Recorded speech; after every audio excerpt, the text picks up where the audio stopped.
चिराग के साथ आने से जेडीयू की सीटें बढ़ी हैं और जेडीयू ने पिछली बार से 42 सीटें ज्यादा जीती हैं। तो चिराग के साथ जेडीयू की जो सीटें हैं वो 48% बढ़ गई हैं। तो एक तरफ चिराग पासवान को फायदा हुआ, वहीं दूसरी तरफ उनके साथ आने से जेडीयू को भी लाभ हुआ है। अब ये साफ साफ दिखाई दे रहा है। तो एक साथ लड़ने से ये जो सुनामी आई है, इसमें आप देखिए किन किन पार्टियों ने अच्छा प्रदर्शन किया है और सीटों के हिसाब से देखें तो लगभग सभी घटक दलों ने डिस्टिंक्शन हासिल किया है। जो परसेंटेज है, स्ट्राइक रेट है, उसके हिसाब से देखें राजद का भविष्य क्या होगा, उसके नेतृत्व का क्या होगा। तेजस्वी के नेतृत्व में यह सबसे बड़ी हार राजद की हुई है। निश्चित तौर पर आरजेडी की सबसे बड़ी हार हुई है और तेजस्वी यादव के ऊपर एक सवालिया निशान खड़ा हुआ है। तेज प्रताप यादव ने चुनाव परिणाम सामने आने के बाद जब कल उन्होंने फेसबुक पर में उनकी पार्टी की तरफ से जो लिखा गया उसमें एक शब्द का जिक्र फिर से किया गया, जिसका जिक्र वो लगातार चुनाव प्रचार के दौरान भी करते रहे हैं। उन्होंने कहा कि ये जयचंदों की बड़ी हार है। प्रधानमंत्री नरेंद्र मोदी को उन्होंने वर्ल्ड का सबसे बड़ा लीडर बनाया है। आप यहाँ पहले तस्वीर जरा देख लीजिए, लालू प्रसाद यादव के आवास के सामने, राबड़ी आवास 10 सर्कुलर रोड जिसे कहते हैं, तेजस्वी यादव भी यहीं रहते हैं। ये पूरा आवास खाली है। सामने कुछ सुरक्षा में लगे हुए जो लोग होते हैं वो लोग केवल खड़े हैं, बाकी कहीं कोई नहीं है। ना तो एक कार्यकर्ता है और ना ही उनकी पार्टी के किसी समर्थकों का यहाँ कोई आना जाना है। हो सकता है रिजल्ट अगर दूसरी तरफ होता तो यहाँ पर भीड़ लगी होती, लेकिन यहाँ सन्नाटा पसरा हुआ है। खुद तेजस्वी यादव भी जब कल चुनाव परिणाम सामने आ रहा था तो इस घर पर नहीं थे। वो तेजस्वी के नेतृत्व को लेकर सवाल मेरा इसलिए भी था, आकाश, ये सवाल इसलिए भी था कि लोकसभा चुनाव में भी अच्छे नतीजे नहीं निकले तेजस्वी के नेतृत्व में और अब विधानसभा में इतनी बड़ी हार। आप सही कह रहे हैं रवि। असल में तेज प्रताप यादव जिस जयचंद का जिक्र बार बार करते हैं, आकाश मैं रोक रही हूँ, माफ कीजिए आपको। विपिन भी हमारे साथ लगातार बने हुए हैं, अभिजीत भी हमारे साथ जुड़ रहे हैं, कई और सहयोगी भी जुड़ रहे हैं। विपिन के पास चलते हैं जल्दी से पटना में। विपिन, अब हलचल तेज होगी, सरकार बनाने की कवायद तेज होगी। जेडीयू ने 2 गुनी से ज्यादा सीटें जीत ली हैं। अब एनडीए का भी प्रदर्शन, स्ट्राइक रेट गजब कर रहा है। तो ऐसे में अब मुख्यमंत्री की रेस में कौन आगे, क्या होगा, क्या हलचल? देखिए, ये जरूर है कि दोनों दलों का जो बहुमत है वो बहुत शानदार आया है, लेकिन नेगोशिएशन करने वाली कंडीशन अब नीतीश कुमार की नहीं है, क्योंकि बड़े भाई की भूमिका में अब बीजेपी आ गई है, 90 से ज्यादा सीटें। तो इसीलिए खुलकर जनादेश के लगभग आप समझिए कल शाम का अगर 5 बजे का फाइनल रिजल्ट मान ले तो 12 घंटे से ज्यादा का वक्त बीत चुका है दोनों दलों की तरफ से। कोई खुलकर इस जनादेश के लिए चेहरा कौन होगा अब राज्य का, उसको लेकर कोई साफ तौर पर नहीं बोल रहा है। नीतीश कुमार मुख्यमंत्री आवास से बाहर नहीं निकले हैं।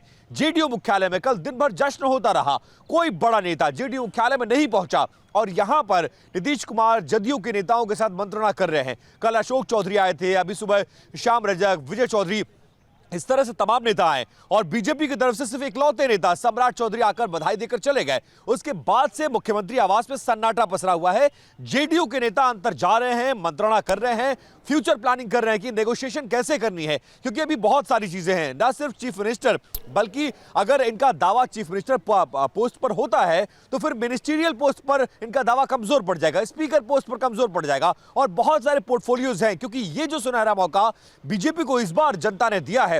बीजेपी चाहेगी कि इस 5 साल में कुछ ऐसा करिश्मा किया जाए। विपिन, बंपर जीत है और ये जीत कई सारे सवाल लेकर भी आई है, लेकिन अब इंतजार करना होगा कि एनडीए की तरफ से सामूहिक तौर पे इसका उत्तर क्या होता है। और देखिए एनडीए की जीत पर बिहार बीजेपी के अध्यक्ष दिलीप जायसवाल ने क्या कहा है, आइए सुनते हैं। जिस तरह का परिणाम आया है, क्या इसकी उम्मीद आप लोगों को भी थी?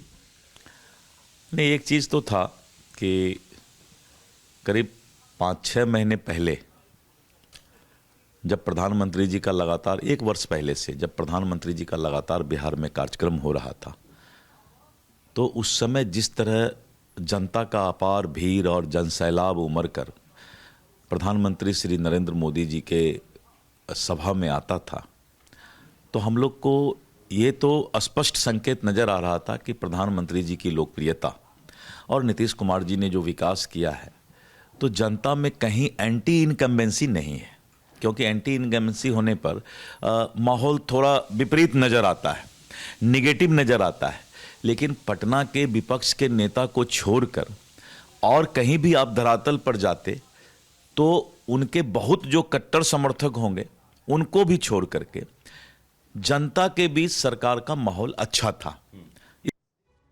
दिलीप जायसवाल को आप सुन रहे थे, जीत बड़ी है उन्होंने बताया, और जिस तरह का स्ट्राइक रेट है वो भी हम ग्राफिक्स के जरिए आपको दिखा रहे हैं। एनडीए का प्रदर्शन शानदार रहा है। हमारे साथ रजनीश जुड़े हुए हैं और अभिजीत भी जुड़ रहे हैं। रजनीश, मैं आपके पास आ रही हूँ। अब नजर होगी विधायक दल की बैठक पर, तो इसकी हलचल क्या है, कब होनी है ये बैठक?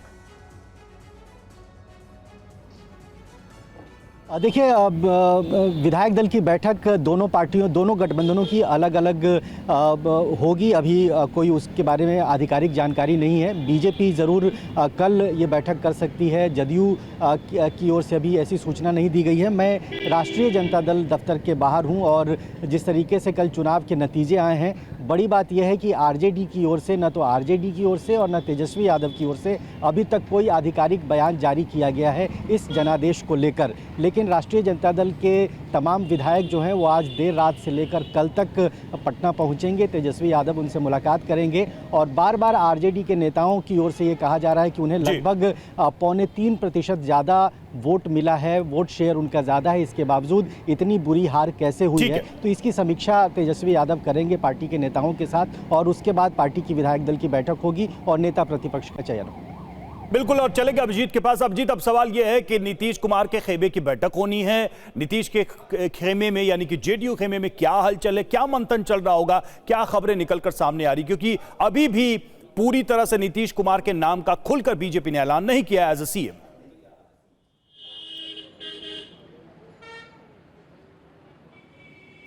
देखिए, कल से ये सस्पेंस बरकरार है। जदयू कार्यालय पर जब कल कार्यकर्ताओं के बीच में जश्न था तो उनके लिए चेहरा सिर्फ नीतीश कुमार था, लेकिन नीतीश कुमार क्या चुनाव तक ही चेहरे थे और अब शायद ये चेहरा बदल जाएगा? ये सबसे बड़ा सवाल है जिसका जवाब जो है अभी तक स्पष्ट नहीं हो सका है। जदयू कार्यालय के बाहर इस वक्त हम मौजूद हैं और यहाँ पर कल ट्वीट बेशक डिलीट कर दिया गया हो, लेकिन नीतीश कुमार जी थे, हैं और रहेंगे। सबसे पहला पोस्टर आपको यही दिखाई देगा। हालांकि ये कार्यकर्ताओं की, नेताओं की अपनी भावना है, जो कि आपको लगातार इन पोस्टरों में, अब 85 पोस्टर इस तरीके के नीतीश कुमार के जदयू के कार्यालय के बाहर आपको दिखाई देंगे।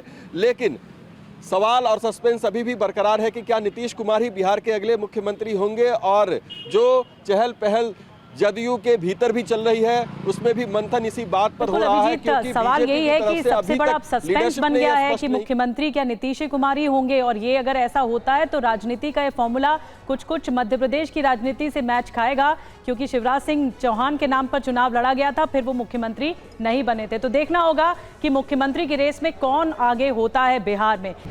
को प्रेजेंटेड बाय विमल इलायची, बोलो जुबा केसरी, को powered by Sensodyne in association with V-Guard water heater.